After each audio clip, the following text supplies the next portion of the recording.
Yeah, thank you very much again for your remarks. And there was so much that was close to my heart, but also close to many of the discussions that we'd had here. Your message on keeping the science simple and getting the word out, I think, is very important. We had many discussions here on disasters. You were referred to the Sendai meeting in March. It came out loud and clear here that many of the impacts are appearing through shocks rather than just long-term stresses. So thank you very much for all of those good remarks. There's one question I wanted to press you a bit further on. I think you're right. We need governments. We can't do it on our own as individuals, communities, businesses, local governments. But there is a back and forth. In the end, public officials respond to what their electorate wants. And I had a feeling these 2 days that we are on the verge of creating a new narrative. An inevitability of getting to zero, as Chris Field so put it so well on that first morning. The moment when the science becomes simple enough for everyone to get it and to get the inevitability, for everyone also to get the inevitability of adaptation and to think about it as a reality in the here and now. I was working with my own colleagues in the International Federation of the Red Cross last night, getting the right attribution messages for the storm that's now hitting the Philippines. People are asking that question right away. What do we need to, is this coming more often? What do we need to prepare for in the future? A lot of those things are becoming very concrete now.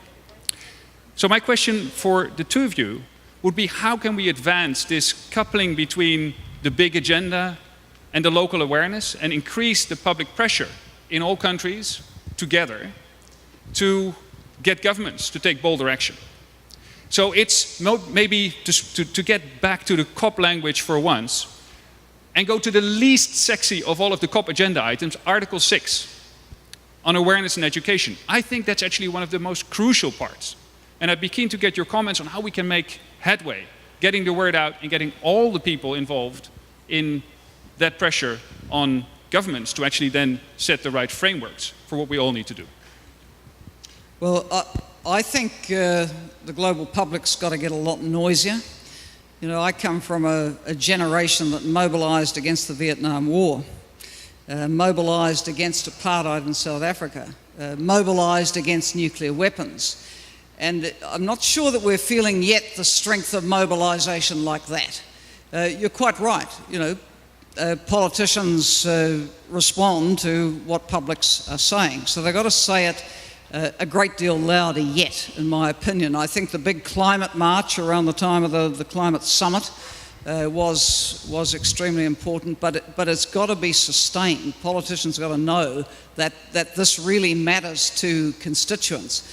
Otherwise, particularly in times of austerity and low growth, you fall back into that default position where governments are given a choice between development and environment. They chose development, and without thinking of that bigger, longer picture of if we carry on down that route, it's going to be a pretty toxic legacy to leave to other generations. So, yeah, a lot more mobilisation yet would be my message.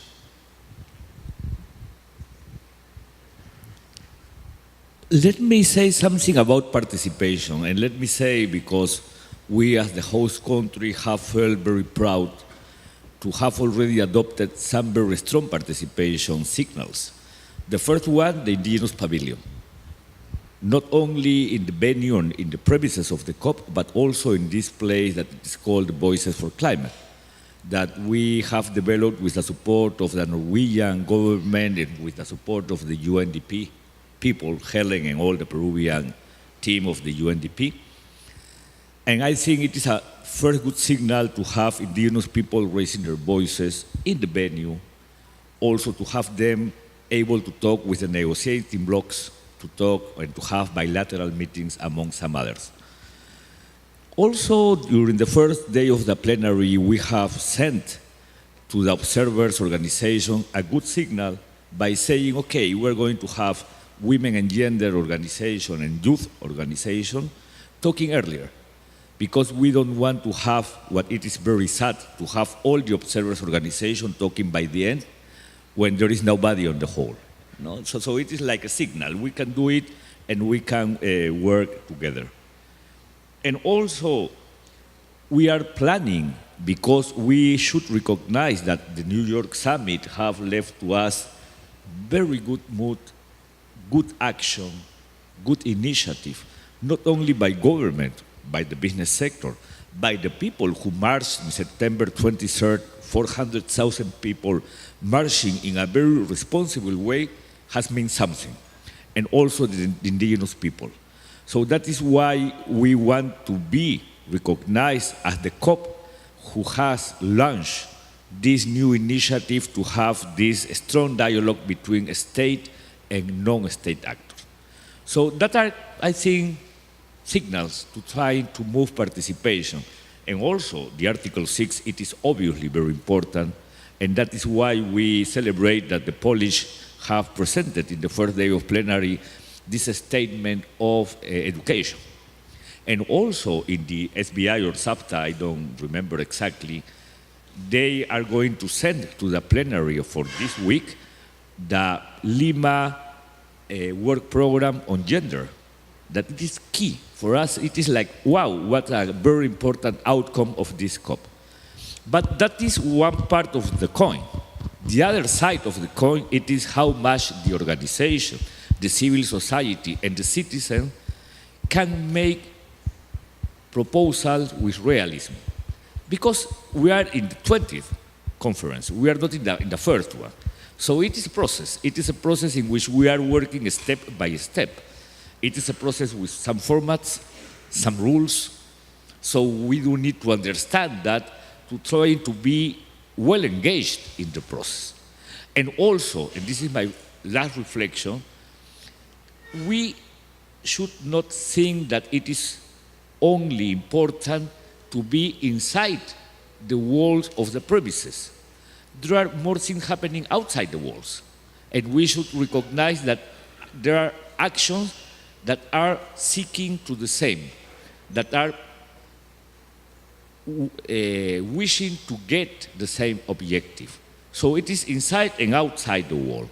So I think that that's a very important thing that we should take into consideration to promote participation and to raise awareness. And it is interesting that this issue of awareness or lack of awareness, it is not an issue of just developing countries. I'm surprised how much in developed country there is a lack of awareness of what we are suffering. I'm not sure how many hurricanes that some citizens need to be aware that there is a problem. It is amazing, no? that we still have not been able to create completely awareness of citizens. We should continue and insisting to create this. Thank you. Thank you very much. That was a loud and clear call to action for all of us as well on the road to Paris, both inside and outside the rooms. Do you have time for one or two more questions from the... Thank you very much, I appreciate that.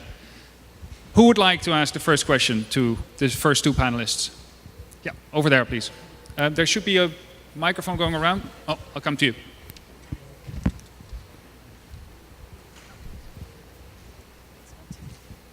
My name's Megan Relling. I'm a journalist for Thomson Reuters Foundation. A specific question for Helen. Do you think that it's absolutely necessary that there is a goal on climate change in the SDGs? There's one in there at the moment, but it's quite weak. I was just wondering what your thoughts are on that. And do you fear it might be, we might lose it because of political interests? And a wider question, there's a lot of talk about the need to integrate the three agreements that we'll get next year, the SDGs, the climate deal, and the DRR agreement. But for you, whoever would like to answer, what does that actually mean in practice? What has to happen for there to be a joined up agenda on climate change? Because to me, it's still not very clear what that talk actually means.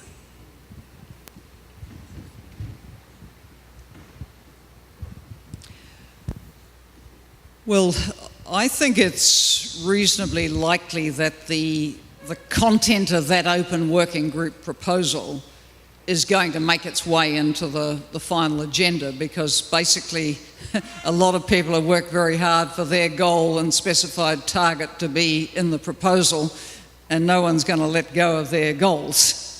That leaves us with a little bit of a communication problem around the new agenda, but if you look at the Secretary General's report called a synthesis report to the General Assembly, which is just coming out now, he's proposing a way of dealing with that. But of course the Sustainable Development Goals, while they will be intergovernmentally negotiated, they are not like the new climate agreement in being a binding treaty, and that's quite a big difference. So in some ways it makes it possible perhaps to be even more ambitious in a Sustainable Development Goal agenda than is possible to negotiate in a treaty. But one might like to think that certainly what is in the Sustainable Development Goals will underpin and push forward the climate agenda as well. When you ask what integrating across the agendas means, you see, I see tackling climate change as very much a subset of advancing sustainable development. You can't have sustainable development if you're doing nothing about climate change, because it's wiping out people's hopes and prospects, and will do so more regularly if nothing is done to reduce the greenhouse gas emissions. So what I'm looking for out of this whole agenda is a determination by governments not to pursue growth at any cost, but to look at how societies can grow and development in a way which does not push beyond planetary boundaries. That's what integration means.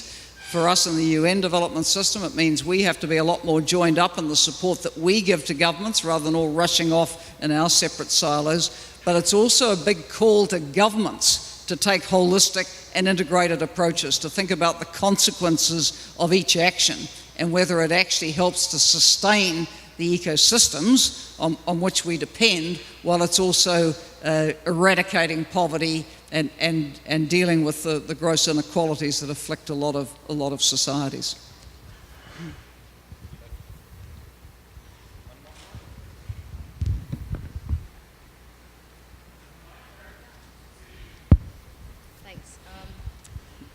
Although you have mentioned the necessity of involving the general public in both Peru and the rest of the nations, what are your views on not only involving the general public, but also involving the younger generation in tackling this crisis?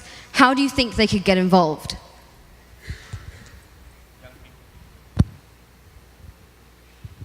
Well, youth are the future, and there's no point a whole lot of oldies sitting around and talking about youth's future. We need to hear from youth. We need engagement of youth, involvement with youth. All of these events and conferences should reach out to youth. The youth voice should be very, very strong at them. And we're certainly committed to, in the work we do, to engage people around the sustainable development agenda, to very much see youth as central in driving this. One of the main themes coming through from the big consultations around post-2015 is that people don't just want to be asked once what they think. They actually want to continue to be part of shaping the agenda, and then they want to be part of monitoring it as well. And they don't want governments just to hand down strategies and policies and plans and laws on a tablet of stone. They want to have input into it, and then they want to monitor what's happening. So part of the whole debate now is about how do you capacitate the civil society organisations, including the voices of youth? How do you ensure that governments, bureaucracies are more open to that input?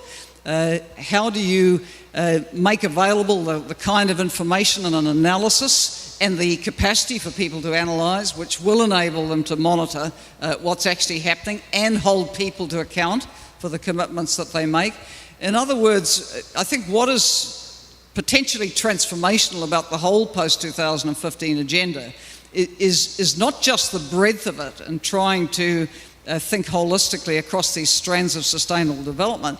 It's also about saying governments don't just do things to or for people. Actually, you've got to have the loop all the time where the global citizenry is part of the debate, part of the design, part of the monitoring, part of the accountability. You know, it can't just be dismissed in a one-off consultation. Let me say something about the youth and their participation. We already have developed the participation of the youth through the YONGO, this Youth Observers Organization. Also, the youth have already developed the Conference of the Youth. I think the current is the 10th. But let me say that what do we need, it is to have the youth acting as youth.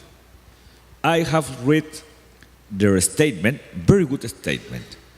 But in my exchange and in sharing ideas with the youth in the venue, we were talking about, okay, sure it is clear that we are recommending to have some change in the UNFCCC/3.7/A/2000. But my comment was, you are acting as a typical negotiator. What can you do as youth?